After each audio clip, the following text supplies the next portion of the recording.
twazindukanwe n'igikorwa cyo kuza gutanguza isekeza ryo gushira mu ngiro imanza zaciwe zitakigira isaganirizo kugira ngo turabe ingene zoja mu ngiro.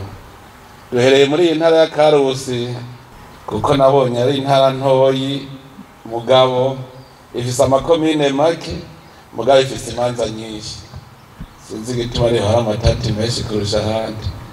Ni iyi ntara batanguye kumbwira amahinyu ari mu rwego rw'ubutungane, kuko wabitanguye kubinyagira ambwiye yuko ikibatera ubukene ari kubera urwego rw'ubutungane.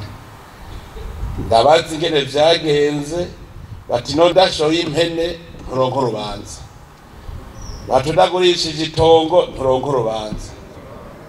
Umucamanza ahagarariye amategeko, umucamanza niwe wa mbere ategereza kumenya amategeko y'igihugu, akongera akamenya n'ingene yubahirizwa kuko niwe yahagarariye. Iyo rero ivyo bipfuye udashobora guhagararira amategeko, igihugu kiba kigiye mu mudugararo. Hari yumvira yuko kugira habe umudugararo haza abasi b'igihugu bakagitera.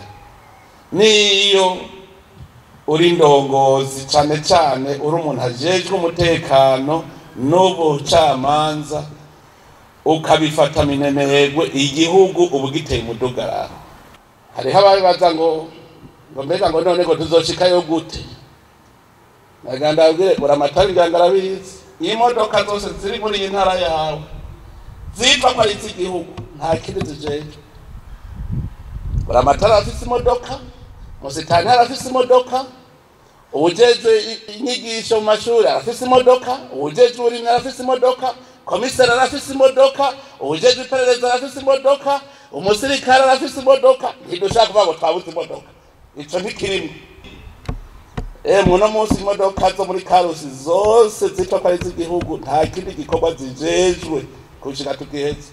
Abavuga ngo barabuze ingene bagenda, naje ndazifise, ni iz'igihugu si gwaje.